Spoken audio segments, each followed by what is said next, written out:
It is 4:30 in the afternoon on March 6th, 1945, and Sergeant Bob Early is crouched behind the periscope sight of an M26 Pershing tank, parked at the edge of a shattered square in the German city of Cologne. Ahead of him, through the dust hanging in the air, the twin spires of Cologne Cathedral rise nearly 160 metres into a grey sky, one of the few structures in the city still standing whole. The tank's engine idles low, a steady mechanical growl beneath the crack of rifle fire echoing somewhere to the north. Early's hands rest on the traverse controls. Behind him, in the loader's position, a young corporal feeds a fresh round of 90mm ammunition into the breech and steps back. Nobody in the crew has spoken for almost a minute. Then, from a side street roughly 90 metres away, a shape the colour of wet concrete noses forward. A German Panther tank, its long 75mm gun swinging to bear.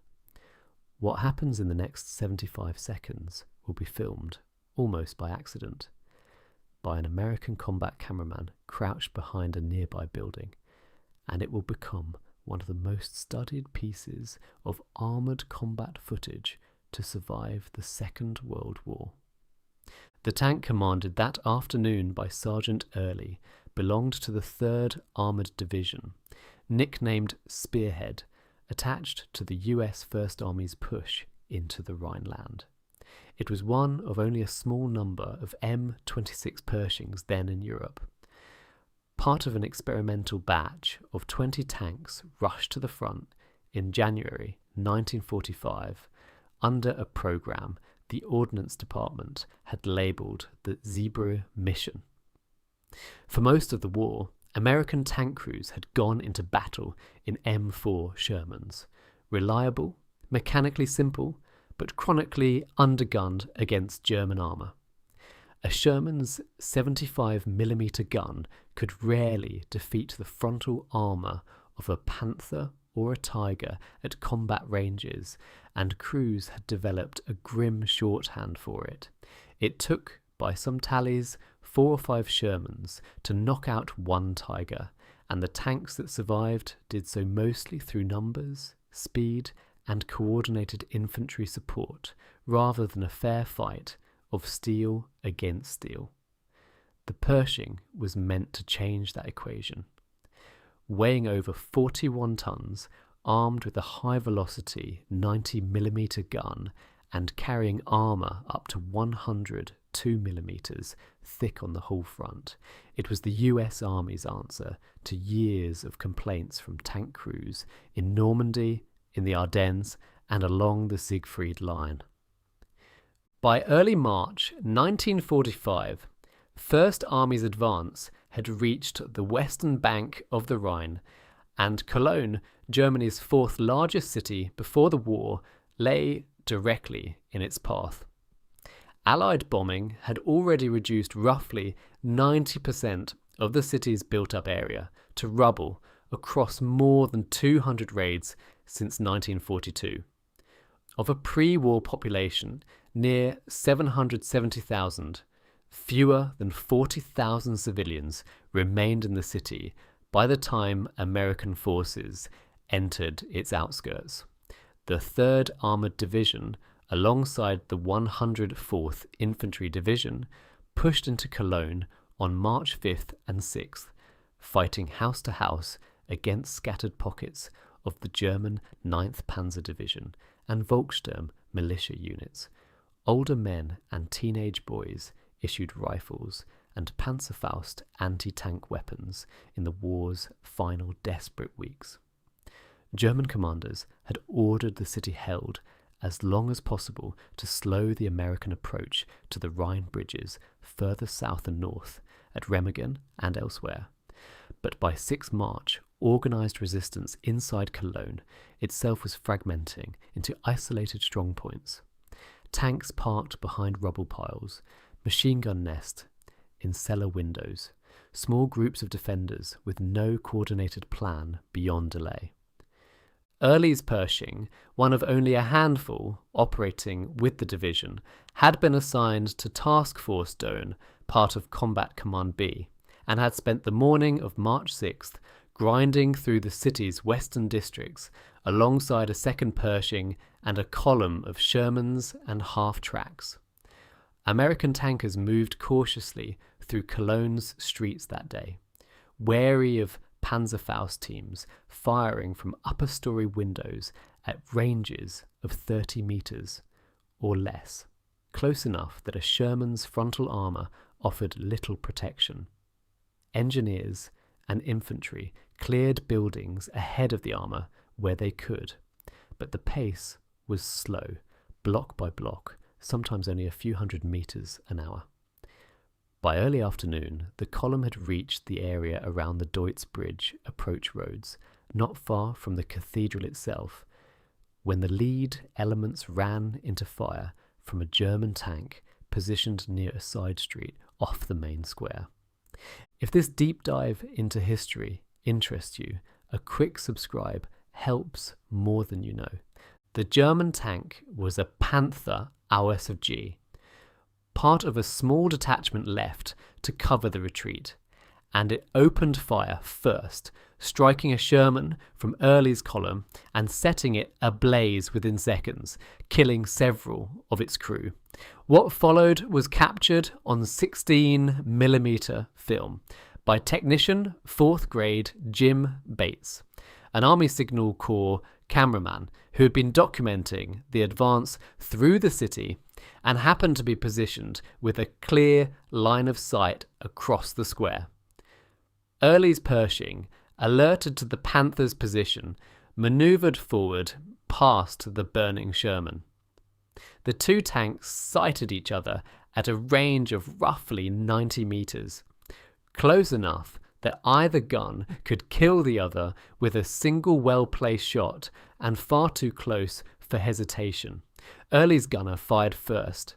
The Panther, already turning, absorbed a hit that failed to penetrate cleanly, and its crew, evidently aware they had lost the advantage of surprise, began to reverse and traverse for a second attempt. Early's crew reloaded and fired again. A third round followed within seconds. The Panther's ammunition detonated internally, blowing the turret hatch open and sending smoke pouring from every seam of the hull. 3 of the 5 German crewmen scrambled out and ran. 2 did not escape the tank. The entire exchange, from first shot to the Panther's destruction, lasted approximately 75 seconds. For decades afterwards, the footage circulated under a mistaken label that persists to this day. Many later accounts and a great many modern video titles describe the destroyed tank as a Tiger. It was not. Wartime armour identification was often imprecise, even among trained crews, let alone among journalists and archivists cataloguing film reels years later. And the Panther's silhouette, especially on grainy black and white 16mm stock, was frequently confused with its heavier cousin. The German army fielded far more Panthers than Tigers in the war's final year, roughly 6,000 Panthers built in total against under 1,500 Tigers of both models combined, and by early 1945 a Panther was simply the more statistically likely tank to encounter in any given German city. The confusion says less about the battle itself than about how quickly detail erodes even from the best documented engagements. What made the footage extraordinary was not the tank type, but the fact that it existed at all. Tank versus tank duels rarely happened in full view of a camera, at a range close enough to see individual crewmen bail out, with a clear beginning and end. Combat cameramen attached to frontline units in 1944 and 1945 shot enormous volumes of footage, an estimated several million feet of film across the European theatre by war's end. but the vast majority captured movement, aftermath, wreckage, columns on the march, not the split-second mechanics of a fight actually being decided. Bates's footage from the Cologne square did precisely that, and it survived intact in the National Archives, where it would later be studied frame by frame by historians and armour enthusiasts trying to work out exactly what had gone wrong in the Panthers' final manoeuvre, and exactly what had gone right in the Pershings.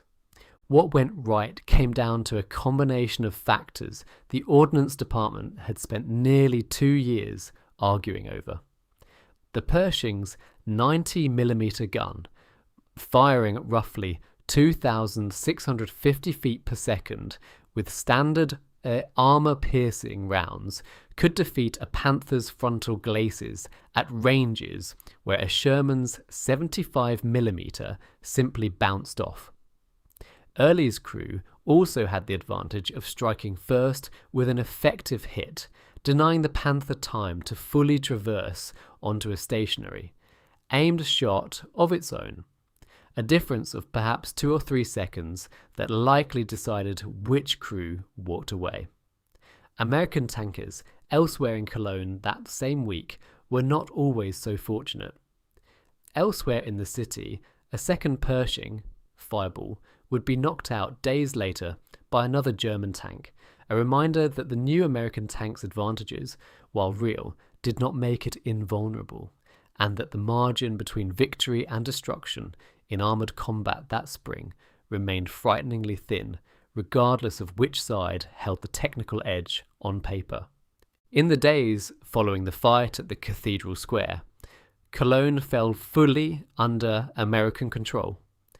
By March 7th, First Army held the west bank of the Rhine along most of its Cologne frontage, and just 1 day later, roughly 60 kilometres to the south, US forces would seize the railway bridge at Remagen, intact, a far larger strategic prize that pushed the Cologne fighting out of the immediate headlines. The city itself, once home to nearly 750,000 people, would spend years digging out from beneath the rubble. Reconstruction of the cathedral's war damage alone continued into the 1950s. For the crews of the 3rd Armoured Division, the fight in the square was one engagement among dozens fought street by street across a single week, remembered by participants less as a turning point than as one more dangerous afternoon in a city that offered no shortage of them. Yet the footage outlived the battle's tactical significance many times over. It became, and remains, one of the most frequently studied pieces of combat film from the entire war. Used in training material, documentaries, and eventually shared endlessly online, most often under a title that gets the tank wrong. Sergeant Bob Early returned home after the war, having taken part in one of the only clearly filmed tank duels of the European campaign, a distinction he reportedly discussed only rarely and without embellishment in the years that followed. The Panthers crew, the 3 who escaped on foot into the ruins of a city already lost, remain unnamed in the historical record. 90 metres, 3 rounds, 75 seconds. It is a small slice of a war that, by March 1945, had only 2 months left to run. But it is a slice that survived in a form few other moments of armoured combat ever did, frame by frame, on film that still exists today. Stand in that square in Cologne now, and the cathedral looks much as it did that afternoon, rebuilt, weathered, unmistakably itself. The rubble is gone. The tanks are gone. What remains is 75 seconds of grainy footage, still occasionally mislabeled, still occasionally misunderstood, but still, 8 decades on, exactly what it always was, real.